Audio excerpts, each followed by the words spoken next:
하나님이 사랑하시는 비산동교회 성도님들, 지난 하루 동안 평안하셨습니까? 오늘 우리에게 주시는 하나님의 말씀은 창세기 38장 12절에서 19절입니다. 하나님의 말씀을 함께 읽겠습니다. 얼마 후에 유다의 아내 수아의 딸이 죽은지라 유다가 위로를 받은 후에 그의 친구 아둘람 사람 히라와 함께 딥나로 올라가서 자기의 양털 깎는 자에게 이르렀더니 어떤 사람이 다말에게 말하되 내 시아버지가 자기의 양털을 깎으려고 딥나에 올라왔다 한지라. 그가 그 과부의 의복을 벗고 너울로 얼굴을 가리고 몸을 휩싸고 딥나 길 곁 에나임 문에 앉으니 이는 셀라가 장성함을 보았어도 자기를 그의 아내로 주지 않음으로 말미암음이라. 그가 얼굴을 가리었으므로 유다가 그를 보고 창녀로 여겨 길 곁으로 그에게 나아가 이르되 청하건대 나로 내게 들어가게 하라 하니 그의 며느리인 줄을 알지 못하였음이라. 그가 이르되 당신이 무엇을 주고 내게 들어오려느냐. 유다가 이르되 내가 내 떼에서 염소 새끼를 주리라. 그가 이르되 당신이 그것을 줄 때까지 담보물을 주겠느냐. 유다가 이르되 무슨 담보물을 내게 주랴. 그가 이르되 당신의 도장과 그 끈과 당신의 손에 있는 지팡이로 알아. 유다가 그것들을 그에게 주고 그에게 들어갔더니 그가 유다로 말미암아 임신하였더라. 그가 일어나 떠나가서 그 너울을 벗고 과부의 의복을 도로 입으니라. 아멘. 기도하겠습니다. 사랑의 하나님 아버지, 오늘도 주님의 말씀을 듣게 하심에 감사드립니다. 우리의 각 처소에서, 출근길에서, 운전하면서 또는 여러 상황과 장소에서 말씀을 듣는 우리 모든 성도들의 삶에 은혜와 복을 내려 주옵소서. 이 모든 말씀 우리 주 예수 그리스도의 이름으로 기도드립니다. 아멘.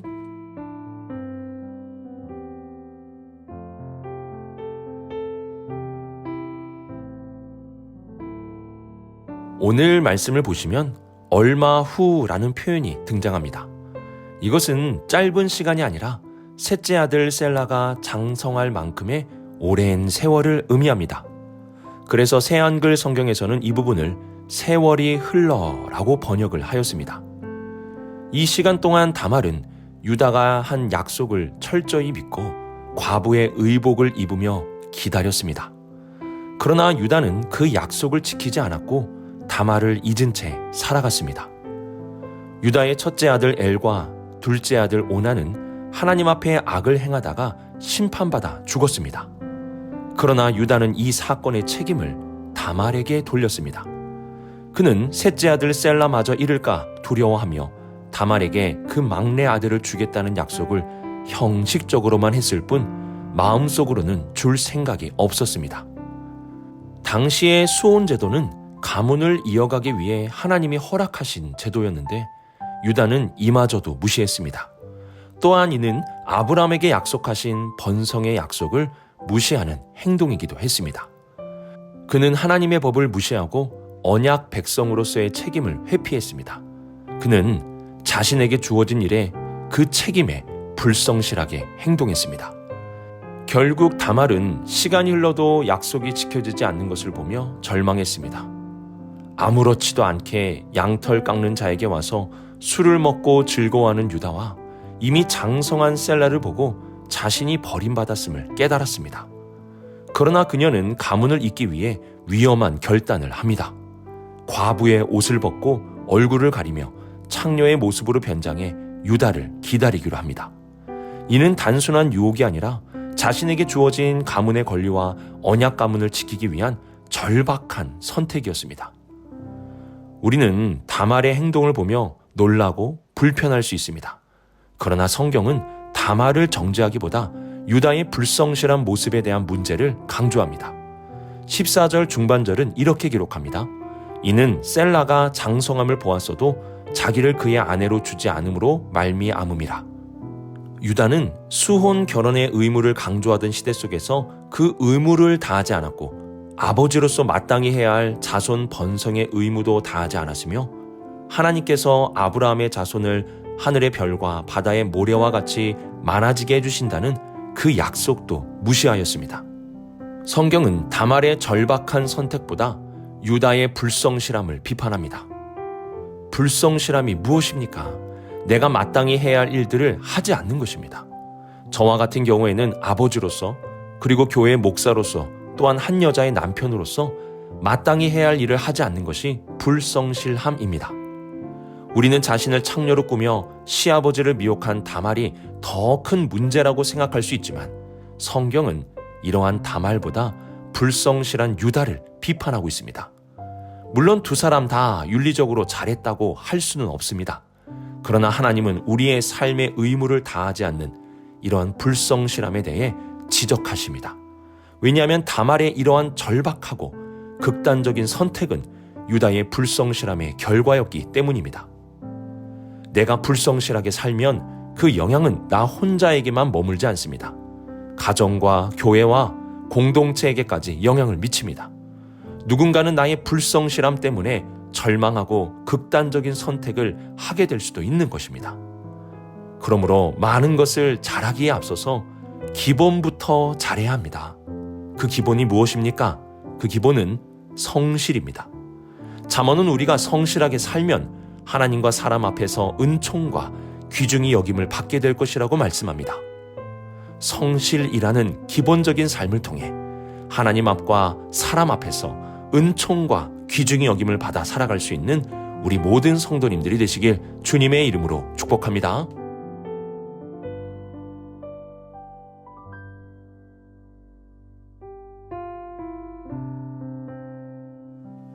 우리는 종종 사람을 한 장면, 한 행동으로 쉽게 판단할 때가 있습니다.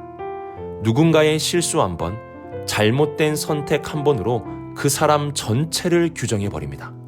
하지만 하나님은 사람을 그렇게 보지 않으십니다. 하나님은 사람의 상황과 마음의 동기를 아시고 단편적인 장면 너머를 보시는 분이십니다. 오늘 본문에 등장하는 다말의 행동은 겉으로 보면 충격적이고 부끄럽습니다. 과부였던 그녀가 시아버지를 유혹하기 위해 창녀로 변장했다는 사실만 보면 그녀가 죄인이라고 쉽게 판단할 수 있습니다. 그러나 14절 중반절을 보시면 유다가 셀라의 장성함을 보았어도 다말의 아내로 주지 않으려고 했다고 말씀하며 다말의 이러한 행동을 할 수밖에 없었던 절박한 상황과 배경을 알려줍니다. 이는 하나님의 시선이 단편적인 판단을 넘어서 있음을 보여줍니다. 다말은 창녀와 같이 자신의 몸을 팔아 돈을 버는 사람이 아닙니다.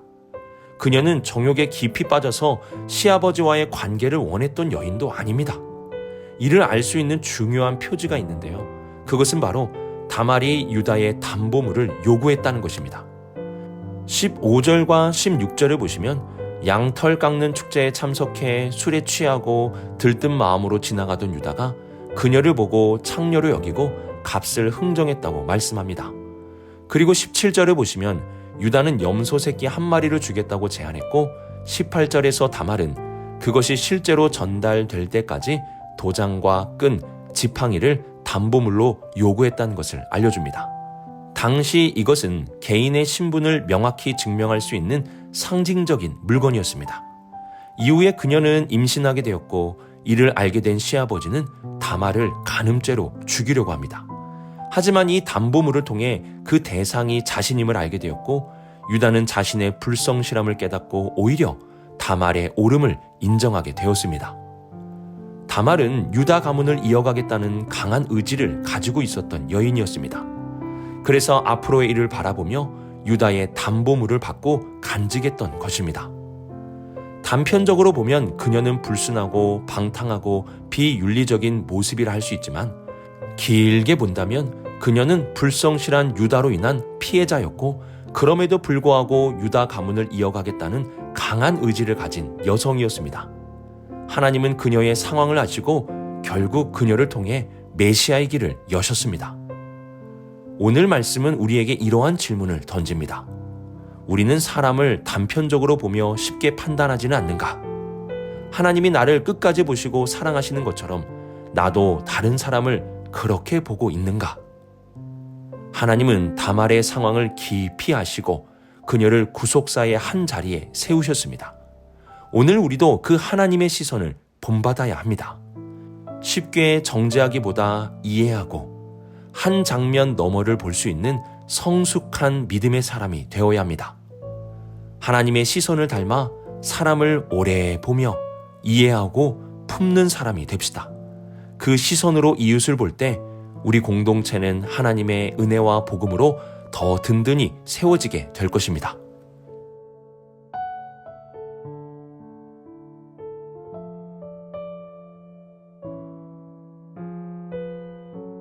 우리는 1번 질문과 2번 질문을 통해 유다의 불성실함과 다말의 간절함을 보게 되었습니다. 자신을 변장하여 창녀의 모습을 하게 된 것은 그녀의 세욕과 더러움이 아니라 유다의 불성실함이 원인이었고, 그럼에도 불구하고 포기하지 않는 다말의 간절함이 만들어낸 결과였습니다. 하나님은 이러한 다말에 대해 단편적으로 판단하지 않고 길고 넓게 보시며 그녀의 옳음을 인정해 주셨습니다. 유다와 다말의 이야기는 야곱 가문의 역사 속에 기록된 한 사건입니다. 야곱의 가정을 보면 참 안타까운 마음이 많이 듭니다. 편애로 인하여 형제들 간의 갈등이 깊어졌고, 형들은 동생 요셉을 죽이려는 마음을 품었습니다. 결국 그들은 요셉을 노예로 팔아버립니다. 12아들 중 대표격으로 서 있었던 넷째 아들 유다를 보면 실망감은 더 커지게 됩니다.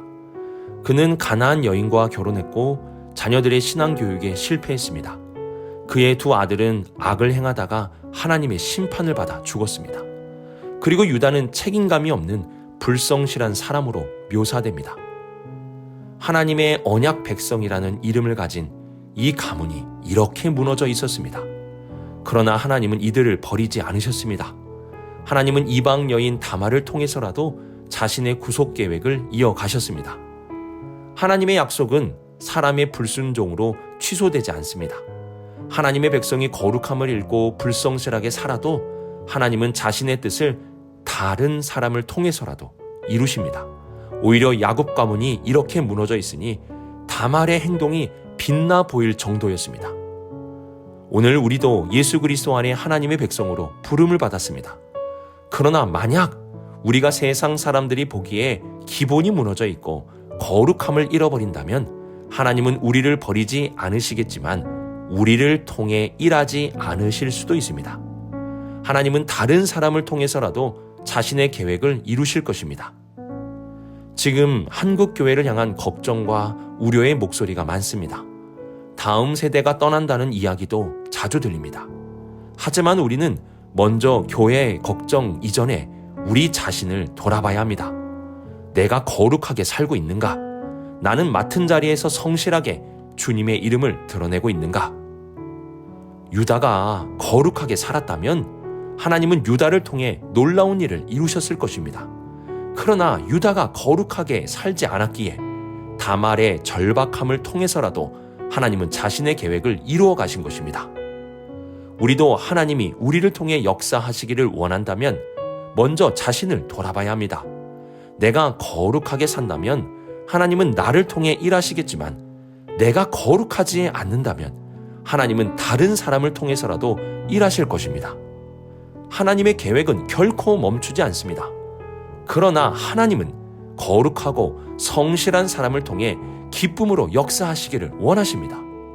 그러므로 우리는 교회와 세대를 걱정하기 전에 먼저 내 자신과 공동체의 거룩함을 돌아볼 수 있어야 합니다.